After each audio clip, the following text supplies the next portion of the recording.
السلام علیکم ورحمۃ اللہ وبرکاتہ۔ الحمدللہ رب العالمین والصلاة والسلام علی اشرف الانبیاء والمرسلین۔ اعوذ باللہ من الشیطان الرجیم، رب اشرح لی صدری ویسر لی امری واحلل عقدۃ من لسانی یفقہوا قولی، رب زدنی علما۔ سورہ بقرہ کی آیت نمبر 8 کی تفسیر کے سلسلے میں منافقین کی علامات اور نشانیاں ہم پڑھ رہے تھے۔ پچھلی نشستوں میں 3 علامات اور منافقین کی 3 نشانیاں ہم نے پڑھیں، ان سے ہم خود بھی بچیں اور اپنی اولاد کو اور اپنے شاگردوں کو بھی ان بری خصلتوں سے بچانے کی فکر کریں۔ آج ہم چوتھی نشانی پڑھیں گے، اور وہ حدیث بھی ہم نے ابتدا میں پڑھی کہ رسول اللہ صلی اللہ علیہ وسلم نے ارشاد فرمایا کہ 4 عادتیں جس میں جمع ہو جائیں وہ پورا مکمل یعنی پکا منافق ہے، اور منافق کی جو سزائیں ہیں وہ ہم بعد کی نشست میں تفصیل کے ساتھ سنیں گے اور پڑھیں گے۔ تو منافق کی چوتھی نشانی ہے وَإِذَا خَاصَمَ فَجَرَ۔ منافق کی چوتھی نشانی یہ ہے کہ جب کبھی بحث تکرار ہو تو وہ بد زبانی کے ذریعے، فسق و فجور کے ذریعے، یعنی آواز اونچی کر کے دوسرے پہ رعب دبدبا ڈالنا چاہتا ہے تاکہ اس پر کوئی حرف نہ آئے کہ وہ ہار گیا۔ اپنی شکست کو اس انداز سے وہ جیت میں تبدیل کرنا چاہتا ہے کہ سامنے والا عزت بچانے کے لیے خاموش ہو جائے اور یہ کہے کہ جی دیکھا کوئی جواب نہیں بن پڑا۔ تو یہ بھی بہت عام ہے، اور لوگ بالخصوص اپنے سے چھوٹے یا دنیاوی اعتبار سے اپنے سے کوئی کمتر درجے والے سے ایسی کوئی نوبت آتی ہے تو اس وقت یہی حربہ استعمال کرتے ہیں، آواز اونچی کر دیتے ہیں۔ تو کیا اگر اپنے بچوں کے ساتھ آپ ایسا کرتے ہیں تو یہ بھی نفاق کی نشانی ہے کہ بچے نے کوئی بات آپ کو بتائی اور کہا کہ ابو یہ تو صحیح نہیں ہے، یا امی آپ ایسا کرتی ہیں تو صحیح نہیں ہے، تو آپ نے ڈانٹنا شروع کر دیا، تم زیادہ جانتے ہو، بدتمیز ہو۔ تو یہ دیکھیں، ماں باپ ہیں اپنی جگہ، لیکن دین سب سے بڑا ہے، ماں باپ کے درجے سے بھی بڑا ہے دین، اللہ کا حکم۔ تو فسق و فجور جب بھی آپ اپنے دلیل کے مقابلے میں یہ انداز اختیار کریں گے، منافقانہ نشانی ہے، اور اس کی اصل وجہ جو ہے نا وہ ہے بڑائی، کبر، تکبر۔ یہ منافق کی ایک نشانی ہے نا کہ وہ بحث مباحثے کے وقت بحث اور تکرار میں فسق و فجور اور گالی گلوچ کرتا ہے۔ تو یہ اس کی بنیادی وجہ یہ ہوتی ہے کہ وہ دوسروں سے اپنے آپ کو کمتر نہیں سمجھتا، برتر سمجھتا ہے، جبکہ انسان کو اپنے آپ میں عجز و انکساری پیدا کرنی چاہیے کہ میرے مقابلے میں دوسرا زیادہ بہتر ہے،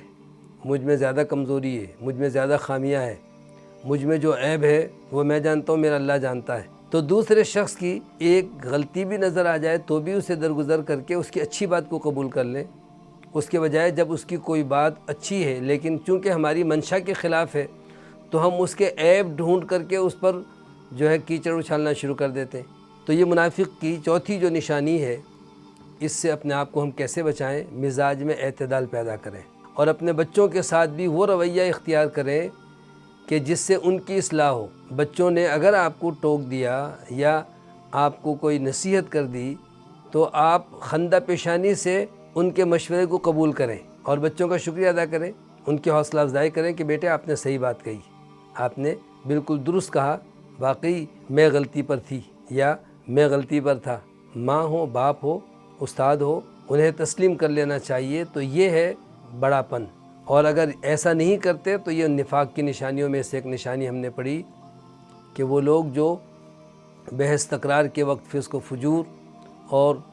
گالم گلوچ کرتے ہیں، آواز اونچی کر دیتے ہیں، دوسروں پر رعب دبدبا ڈالنے کی کوشش کرتے ہیں، یہ منافق کی نشانی ہے۔ یہاں ایک بات اور واضح ہو گئی کہ دلائل کے ساتھ بحث مباحثہ ہونا چاہیے، جیسا کہ قرآن مجید میں اللہ نے فرمایا کہ وَجَادِلْهُمْ بِالَّتِي هِيَ أَحْسَنُ، کہ جب ان سے بحث مباحثہ ہو تو اس انداز سے جواب دیں جو سب سے زیادہ عمدہ ہو۔ آپ خود سوچیں، سب سے عمدہ وہ ہوتا ہے جس میں طعن و تشنیع نہ ہو، جس میں اینٹ کا جواب پتھر سے نہ دیا گیا ہو۔ سب سے بہترین انداز وہ ہوتا ہے کہ جس میں عجز و انکساری ہو، نرمی ہو اور خندہ پیشانی سے آپ دوسرے کی بات سنیں اور پھر اپنا موقف پیش کریں۔ اسی لیے اللہ نے فرمایا کہ حکمت کے ساتھ اور خیرخواہی کے انداز میں دوسروں کو آپ نصیحت کریں۔ تو منافق کی یہ 4 نشانیاں ہم نے پڑھ لیں، ایک دفعہ ان چاروں کو دہرائیں اور پھر دیکھیں کہ رسول اللہ صلی اللہ علیہ وسلم نے ارشاد فرمایا منافق کون ہے کہ جب کبھی بات کرتا ہے تو جھوٹ بولتا ہے، وعدہ کرتا ہے تو وعدہ خلافی کرتا ہے، امانت رکھی جائے تو اس میں خیانت کرتا ہے، اور بحث تکرار ہو جائے تو وہ فسق و فجور اور بد کلامی کا مظاہرہ کرتا ہے۔ عبداللہ ابن عمر رضی اللہ تعالیٰ عنہما کہتے ہیں کہ رسول اللہ صلی اللہ علیہ وسلم نے فرمایا کہ یہ 4 خصلتیں جس میں پائی گئیں وہ پکا منافق ہے۔ صحیح بخاری اور صحیح مسلم کی حدیث ہے۔ تو اب منافق کی نشانیاں ہم نے اس حدیث سے پڑھی، اور قرآن مجید کی سورہ نساء کی آیت نمبر 142 میں کچھ اور نشانیاں بھی منافقین کی بیان ہوئی ہیں، اور چونکہ یہ ایسا مرض ہے جو اس میں مبتلا ہو اسے یہ نفاق نظر نہیں آتا، الا یہ کہ ایمان مضبوط ہو، پختہ ہو، پھر تو وہ معمولی سی غلطی کو بھی نفاق کے زاویے سے دیکھتا ہے، کہیں میں منافق تو نہیں ہو گیا۔ ان دونوں راستوں کو اچھی طرح سمجھ لیجئے کہ اگر ہم نفاق کی نشانیاں اپنے اندر ٹٹولیں گے تو یہ خیر کی علامت ہے، اور اگر نفاق کی نشانی دوسرے میں تلاش کریں گے تو یہ شر کی علامت ہے۔ اس لیے کہ دوسرے شخص سے وعدہ خلافی بھی ہو گئی، ہو سکتا ہے کوئی مجبوری ہو، اس کا ہم اچھے انداز سے اس کا کوئی جواب تلاش کریں کہ ہو سکتا ہے کسی وجہ سے وعدہ خلافی ہوئی ہو سکتا ہے طبیعت ناساز ہو سکتا ہے کوئی ایمرجنسی ہو۔ تو اس سلسلے میں صحیح بخاری مسلم کی حدیث ہے، سیدنا حنظلہ الاسیدی رضی اللہ تعالیٰ عنہ اپنے گھر سے روانہ ہوئے، آنکھوں میں آنسو ہیں اور انتہائی کبیدہ خاطر ہیں۔ راستے میں ابوبکر صدیق رضی اللہ تعالیٰ عنہ سے ملاقات ہو گئی۔ انہوں نے پوچھا کہ حنظلہ کیا حال ہے آپ کا؟ تو کہنے لگے کہ حنظلہ تو منافق ہو گیا، اپنے بارے میں خود کہتے ہیں کیسے عظیم لوگ تھے کہ اپنی معمولی سی مزاج میں رد و بدل اور کچھ تبدیلی دیکھی تو کہا کہ یہ تو منافقین کی نشانی ہے۔ کہنے لگے حنظلہ تو منافق ہو گیا۔ ابوبکر صدیق رضی اللہ عنہ کہتے ہیں کہ وہ کیسے؟ کہنے لگے دیکھیں جب ہم رسول اللہ صلی اللہ علیہ وسلم کے پاس ہوتے ہیں اور آپ ہمیں واعظ و نصیحت کرتے ہیں، جنت اور جہنم کا تذکرہ فرماتے ہیں، تو ہمیں ایسا لگتا ہے کہ گویا ہم اپنی آنکھوں سے یہ منظر دیکھ رہے ہیں، اور جب ہم اپنے گھر والوں میں ہوتے ہیں، اہل و عیال میں، بال بچوں میں، تو وہ کیفیت باقی نہیں رہتی کہ گویا جنت ہم اپنی آنکھوں سے مشاہدہ کر رہے ہیں، جہنم سے اتنے ڈر رہے ہیں گویا کہ اپنی آنکھوں سے ہم دیکھ رہے ہوں۔ تو ابوبکر صدیق رضی اللہ تعالیٰ عنہ فرماتے ہیں کہ یہ بات تو میرے ساتھ بھی ہے، پھر تو مجھے بھی جو ہے چلنا چاہیے کہ میں بھی منافق ہو گیا۔ چنانچہ دونوں صحابی رسول اللہ صلی اللہ علیہ وسلم کی خدمت میں حاضر ہوئے۔ سیدنا حنظلہ نے سوال کیا کہ اللہ کے رسول صلی اللہ علیہ وسلم حنظلہ تو منافق ہو گیا، اب دیکھیں ہمارے بچوں کو یہ ادب سکھلائیں کہ اگر کسی سے غلطی ہو جائے اور دوسرا کہے کہ میں بھی ساتھ چلتا ہوں تو یہ نہ کہے کہ ہم نے غلطی کی ہے، دوسرا تو ویسے ہی تائید کے لیے ساتھ آیا ہے، اصل تو جس کے ساتھ معاملہ ہے وہ اپنا معاملہ پیش کرے نا۔ تو سیدنا حنظلہ نے نہیں کہا کہ ہم سب تو منافق ہو گئے، اپنا بوجھ کم کرنے کے لیے سب پہ نہیں بانٹا، ہاں نیکی کا راستہ ہو تو سب میں کہ ہم سب ایک کام کرنا چاہتے ہیں، اس میں عز و انکساری ہے، اگرچہ میری اپنی ایک رائے ہے کہ میں ایسا کروں، سب نے کہا بہت اچھی بات ہے، تو اب چند لوگ جمع ہو گئے، متعلقہ شخص سے بات کریں تو وہاں پر یہ کہنا چاہیے کہ ہم سب ایک کام کرنا چاہتے ہیں، لیکن جب کبھی خامی کوتاہی ہو تو تنہا تنہا اپنی بات کریں۔ تو سیدنا حنظلہ نے کہا کہ اللہ کے رسول میں تو منافق ہو گیا، وجہ یہ ہے کہ جب ہم آپ کے پاس ہوتے ہیں تو جنت اور جہنم کا ہمارا تصور یہ ہوتا ہے گویا اپنی آنکھوں سے دیکھ رہے ہیں، اور جب اہل و عیال میں ہوتے ہیں وہ کیفیت باقی نہیں رہتی۔ تو رسول اللہ صلی اللہ علیہ وسلم نے فرمایا کہ حنظلہ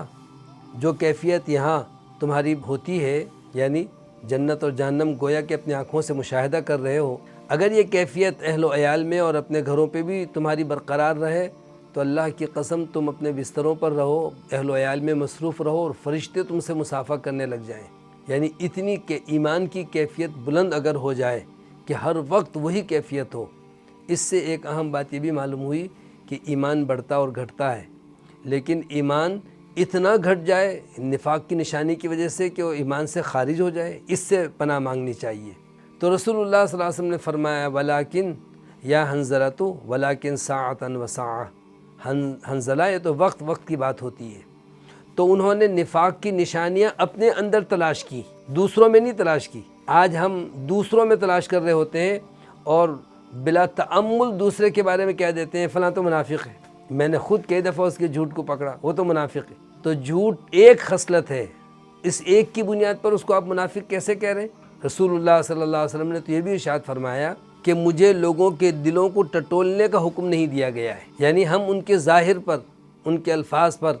اور ان کے ظاہری عمل پر ہی کوئی حکم لگائیں گے، ہمیں کیا پتہ واقعی اس کے اندر جو ہے نفاق ہے یا نہیں ہے، سچ مچ اس نے جو ہے جھوٹ کو عادت بنا لی ہے یا کسی مجبوری سے اس کی زبان سے بھول کی وجہ سے ایسی بات سرزد ہو گئی ہے۔ تو اپنے اندر تلاش کریں، دوسرے کے بارے میں حسن ظن رکھیں۔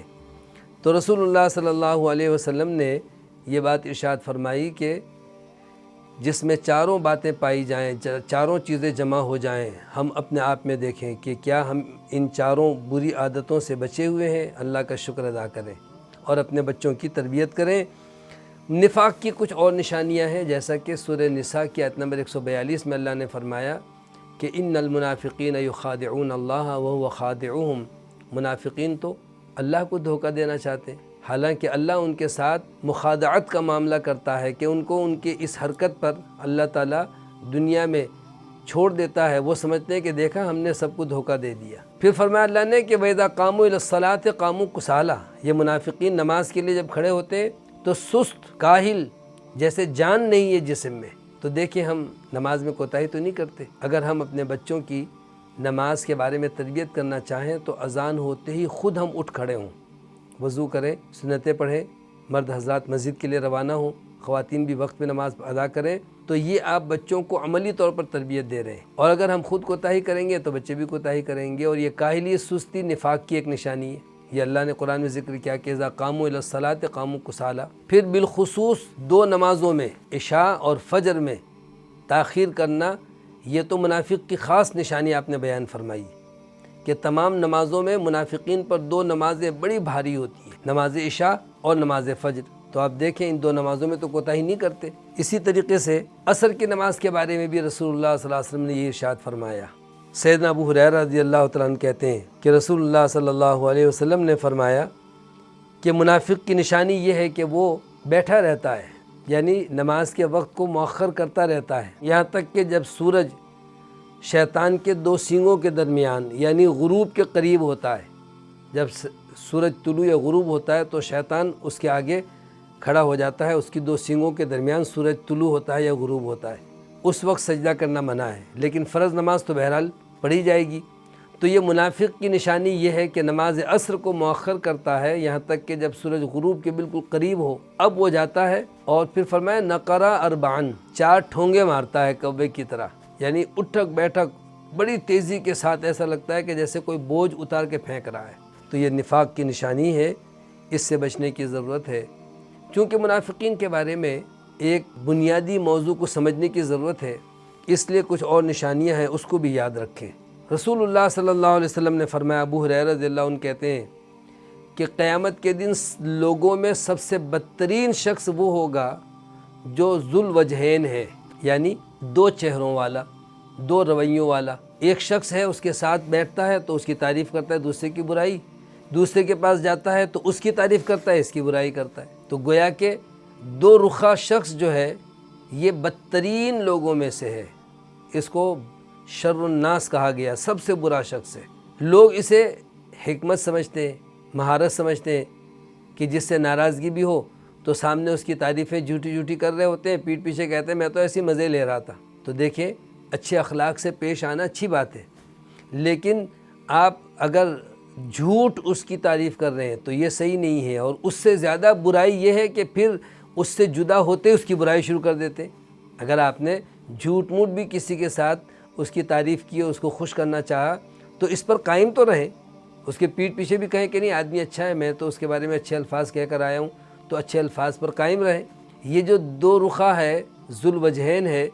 یعنی الگ الگ رویہ اختیار کرنا، سامنے کچھ، پیٹھ پیچھے کچھ، یا زبان پہ کچھ، دل میں کچھ، زبان سے تعریف کر رہے ہیں اور دل میں اس کو برا بھلا سمجھ رہے ہیں، تو یہ نفاق کی نشانی ہے اور یہ بدترین عادت ہے۔ اسی لیے رسول اللہ صلی اللہ علیہ وسلم نے منافقین کی بری عادتوں کو دیکھتے ہوئے فرمایا کہ یہ قیامت کے دن سب سے بدترین عذاب میں مبتلا ہوں گے، اس لیے کہ انہوں نے دنیا میں یہ بری خصلت اور بری عادت اپنائی ہے۔ جناب عمر رضی اللہ تعالیٰ عنہ کا قول ہے، وہ فرماتے ہیں کہ منافق کا خشوع و خضوع اگر تم دیکھو گے تو جسم میں نظر آئے گا، دل جو ہے نا وہ سخت ہوگا، یعنی جھک کر کے ملنا، خندہ پیشانی، بڑے اچھے اچھے میٹھے الفاظ، لیکن دل میں سامنے والے شخص کے لیے کوئی احترام نہیں ہے، کوئی تعظیم نہیں ہے، بلکہ اس کی عیب جوئی کر رہے ہیں، برائی ڈھونڈ رہے ہیں۔ تو اس بری عادت سے اپنے آپ کو اور اپنے بچوں کو بچائیں۔ اکثر ہوتا ہے کہ کسی تھوڑی سی ناراضگی ہو تو بچے آ کر شکایت کر رہے ہوتے ہیں نا کہ وہ تو دیکھو اس طرح سے بات کر رہا تھا، اس طرح کی اس کی عادت ہے، اس طرح وہ اپنے آپ کو پتہ نہیں کیا سمجھتا ہے، شان و شوکت دکھا رہا ہے، موبائل بڑا سا لے لیا، کپڑے بڑے اچھے پہن لیے، وہ کیا سمجھتا ہے اپنا۔ تو ماں باپ جو ہے نا خوش ہوتے ہیں کہ بچہ جو ہے نا کتنا بولنا سیکھ گیا، فوراً ٹوکیں کہ بیٹا اگر وہ اچھی طرح سے پیش آیا یا اچھے کپڑے پہنا ہوا ہے، اچھی گاڑی ہے تو اللہ اس کو مبارک کرے، اس میں ایسے الفاظ نہیں کہنے چاہیے، یہ تو حسد کے زمرے میں آتا ہے، اور اس کی غیر موجودگی میں کہہ رہے ہیں تو یہ غیبت کے زمرے میں آتا ہے، اور یہ تو بڑے بڑے گناہ ہیں۔ تو بہرحال نفاق کی بنیادی نشانیاں ہم نے پڑھ لی، اور پھر کچھ نشانیاں قرآن کی اس آیت کی روشنی میں بھی کہ نماز کے لیے وہ کاہل اور سست ہوتے ہیں، اور لا یذکرون اللہ الا قلیلا، زبان سے اللہ کا ذکر نہیں کرتے مگر بہت تھوڑا۔ تو گویا کہ منافق اللہ کا ذکر نہیں کرتا، ہر وقت اس کا دل تو سازش میں مصروف رہتا ہے کہ میں کس کے ساتھ کیا چال چلوں، کس کی کیا عیب جوئی کروں، اور کس کے خلاف کس کو اکساؤں۔ یہ سب نفاق کی نشانی ہے۔ جبکہ جب بندہ مومن زبان سے اللہ کا ذکر کرتا ہے تو شیطان کے یہ حربے خود بخود ناکام ہو جاتے ہیں، شیطان کا داؤ جو ہے وہ چل نہیں پاتا۔ لہذا کثرت کے ساتھ اللہ کا ذکر کرنے کی کوشش کریں، اور وقت پر نماز پڑھیں، قرآن کی تلاوت کریں، تاکہ نفاق کی بری عادت سے ہم اپنے آپ کو اور اپنے بال بچوں کو بچا سکیں۔ دیکھیں ایک حدیث ہے نفاق کے بارے میں کہ رسول اللہ صلی اللہ علیہ وسلم نے ارشاد فرمایا کہ بندہ مومن ہے اور وہ قرآن بھی پڑھتا ہے تو اس کی مثال ایسی ہے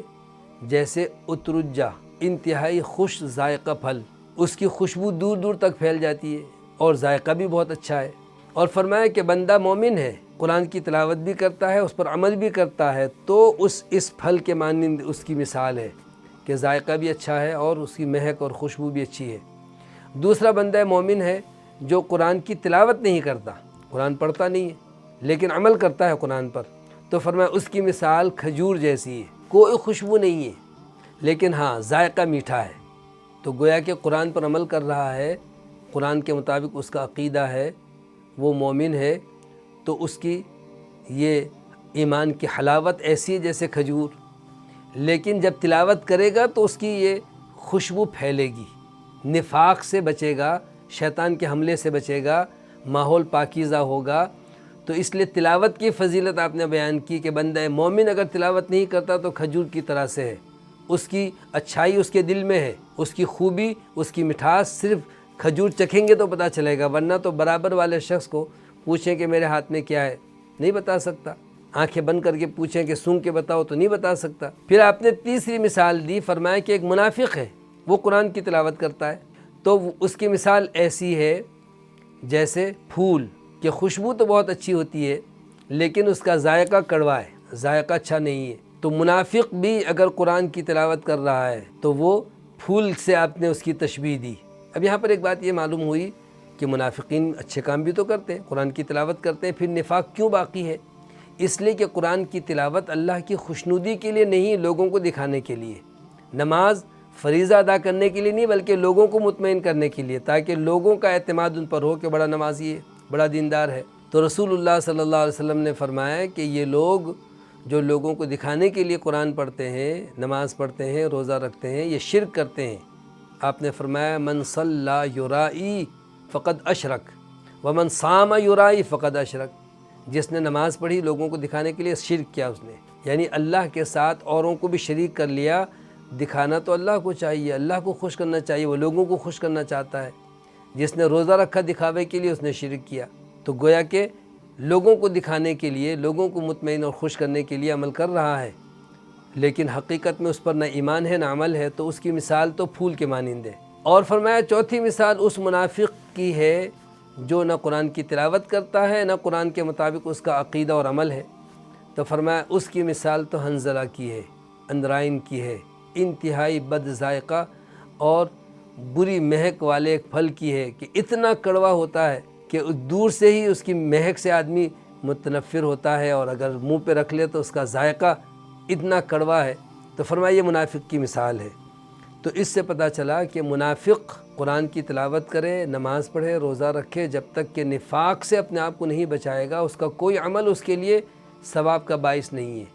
سارے عمل بیکار ہیں، اس لیے کہ وہ لوگوں کو دکھانا چاہتا ہے۔ تو ایک دفعہ آیت کا ترجمہ پڑھ لیتے ہیں اور منافق کی نشانیوں کو ذہن میں رکھیں کہ ہمیں ایسے اوصاف، ایسی عادتوں سے، ایسی بری خصلتوں سے اپنے آپ کو بچانا چاہیے۔ وَمِنَ النَّاسِ مَن يَقُولُ آمَنَّا بِاللَّهِ وَبِالْيَوْمِ الْآخِرِ وَمَا هُم بِمُؤْمِنِينَ۔ بعض لوگ ایسے ہیں جو کہتے ہیں کہ ہم اللہ پر اور یوم آخرت پر ایمان لائے، حالانکہ وہ مومن نہیں ہیں۔ تو زبان سے وہ کہہ رہے ہیں لیکن دل سے ایمان نہیں لائے۔ تو وہ اس دور کے منافقین تھے جو دل سے یہودی تھے، کافر تھے، اور آج کے دور کے وہ منافقین جو دل سے بھی ایمان لاتے ہیں لیکن عملاً نفاق اختیار کرتے ہیں۔ ان دونوں قسم کے نفاق سے اللہ تعالی ہمیں بچنے کی توفیق عطا فرمائے۔ وآخر دعوانا الحمدللہ۔